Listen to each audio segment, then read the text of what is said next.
2024 లేదా 25లో డిగ్రీ లేదా బీటెక్ చదివారా? సాఫ్ట్‌వేర్ జాబ్ కోసం ఎదురు చూస్తున్నారా? అయితే కోడ్ జ్ఞాన్ 100 డేస్ కోర్సులో చేరండి, జాబ్ సాధించండి. నమస్కారం ప్రియ చౌదరి గారు. నమస్తే.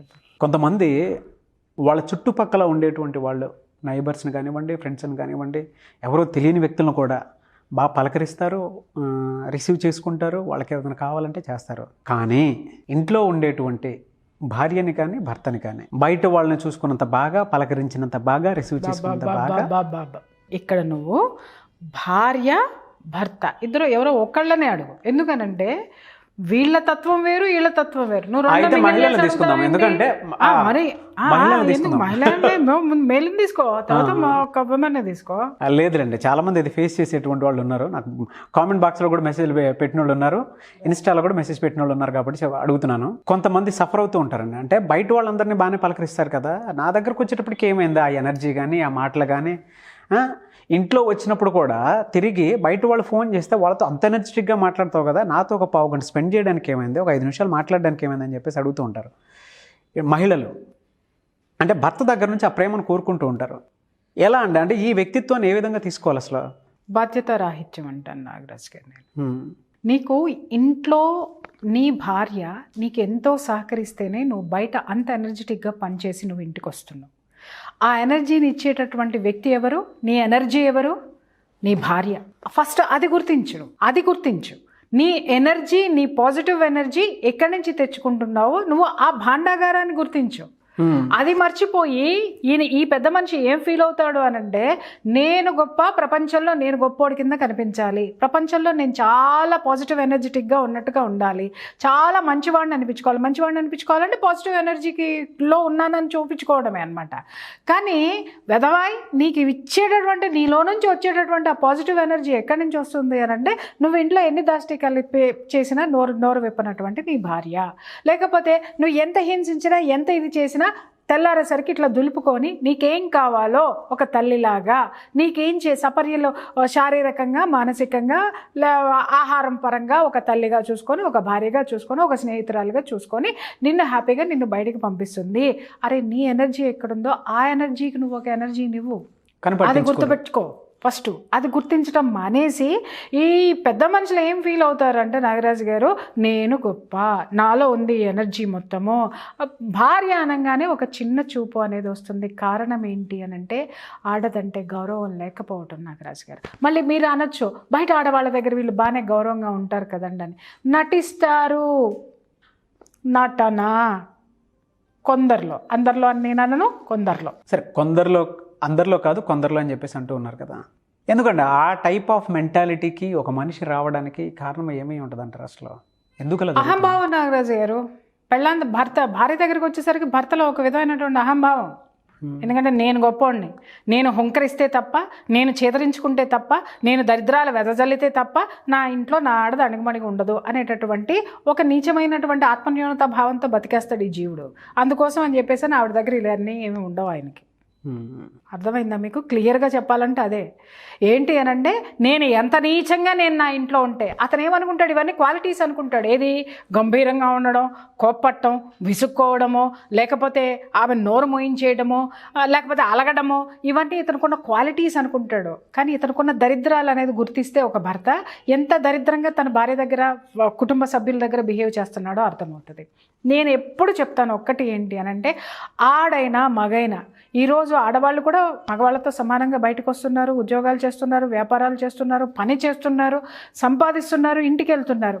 ఇంట్లో చెప్పులతో పాటుగా బయట ఉన్నటువంటి రిస్క్ మొత్తాన్ని కూడా, ఆలోచనలన్నీ సరికాని ఆలోచనలని వాటన్నిటినీ కూడా చెప్పులతో పాటు విడిచిపెట్టేసి, ఇల్లు అంటే ఇది నాది, ఇక్కడ ఒక ప్రేమ అనేది నేను సృష్టించుకోవాలి, ప్రేమను సృష్టించుకొని దాన్ని నేను అనుభవించాలంటే ముందు నువ్వు ప్రేమతత్వంతో లోపలికి అడుగుపెట్టు. లోపల ఏమున్నా అది నీలో పాజిటివ్ ఎనర్జీ ఉంటే నువ్వు చాలా వరకు దాన్ని కంట్రోల్ చేయగలుగుతావు. అర్థమైందా? అది మానేసి నువ్వు చెప్పులు ఒకటి బయట వదిలేసేసి బయట ఉన్న చెత్తా చెదారం అంతా నీ బుర్రలో పెట్టుకొని నువ్వు ఇంట్లోకి వెళ్ళిపోయి భరిస్తుంది కదా అని చెప్పేసి అని ఆవిడ మీద గై గై గై గై మన అరిచేస్తే ఇవాళ చాలామంది మగవాళ్ళు నాకు కంప్లైంట్ ఇచ్చేది ఏంటంటే ఎప్పుడు చూడండి ఏదో ఒకటి మేడం, ఏదో ఒక రోగం మేడం, నన్ను 24 గంటలు డాక్టర్ల చుట్టూ తిప్పుతుంది మేడం, డాక్టర్లు ఏమీ లేదంటారు కానీ ఈవిడ బాగోలేదని ఇంట్లో పడుకుంటుంది. దానికి అర్థం తెలుసా? కొంతమంది నటిస్తారు, నిజంగానే నటిస్తారు భార్యలు, వాళ్ళ గురించి మాట్లాడలే.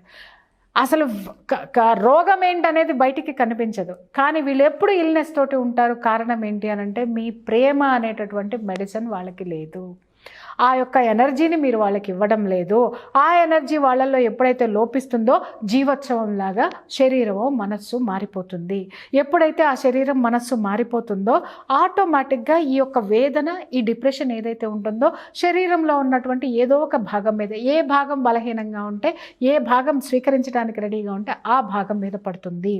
ఈ మీరు చేసేటటువంటి ఈ యాటిట్యూడ్ ఏదైతే ఉందో, కోపట్టం కానివ్వండి, నిర్లక్ష్యం చేయటం కానివ్వండి, కొన్ని కేసుల్లో మనము డిస్కస్ చేసుకున్న ఏంటి, నేనెందుకు నీకు డబ్బులు ఇవ్వాలి, నేనెందుకు అన్నీ తెచ్చి నీకు సుఖంగా కూర్చోబెడుతున్నాను కదా, నువ్వు కూర్చో అని చెప్పి వీళ్ళ ఎమోషన్స్ అన్నిటి మీద వీళ్ళ ఆధిపత్యం చెలాయిస్తూ ఉంటారు అనమాట, అణిచివేస్తూ ఉంటారు.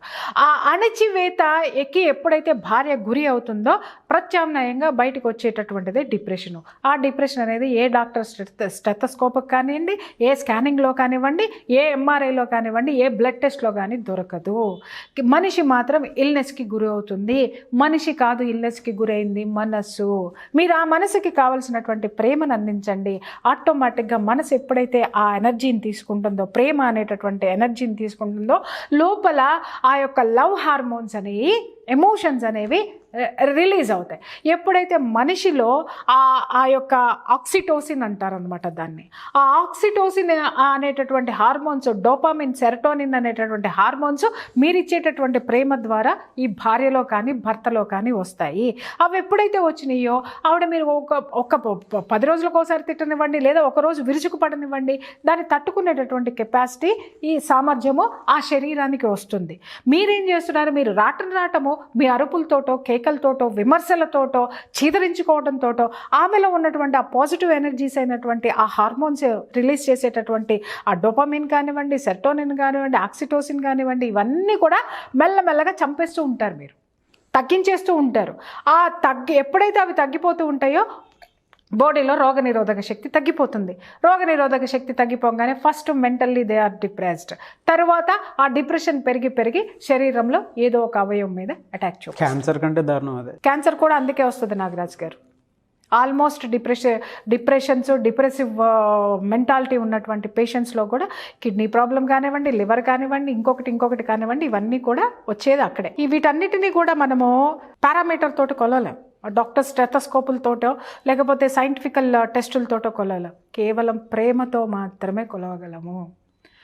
చాలామంది కొంతమంది అంటారు నేను ఎంత ప్రేమించినా కూడా ఆవిడ అలాగే బిహేవ్ చేస్తుంది అనుకున్నప్పుడు సైకియాట్రిస్ట్ దగ్గరికి తీసుకెళ్ళండి, సైకాలజిస్ట్ దగ్గరికి తీసుకెళ్ళండి, లేదా మా లాంటి కౌన్సిలింగ్ ఇచ్చే వాళ్ళ దగ్గరికి తీసుకురండి. వాళ్ళ చిన్నప్పటి నుంచి ఒక అణిచివేతకి వాళ్ళు గురవుతారనమాట. ఆ అణిచివేత ఏ అణిచివేతకి వాళ్ళు గురవుతారో ఆ అణిచివేత ఏది ఉందో మేము బయటికి తీస్తాము. అది బయటికి తీసిన తర్వాత దానికి ఏ విధమైనటువంటి ప్రత్యామ్నాయ మార్గాలు ఉన్నాయో మెడిసిన్ ద్వారా ఆ యొక్క ఎమోషన్ని సరిచేయగలమో, లేకపోతే స్పిరిచువల్ వేలో సరిచేయగలమో, లేకపోతే మెడిటేషన్ తోటి సరిచేయగలమో, లేకపోతే ఇంకేదైనా మెడిసిన్స్ తోటి సరిచేయగలము అనేది అది బయటకు వస్తుంది. అది క్యూర్ చేసుకున్నారంటే హ్యాపీగా జీవితం అనేది ఉంటుంది. ఇకపోతే మీరు అన్నారు ఎందుకంటే వీళ్ళు ఇలా బిహేవ్ చేస్తారంటే అహంభావం, అంతకంటే ఇంకేం లేదు.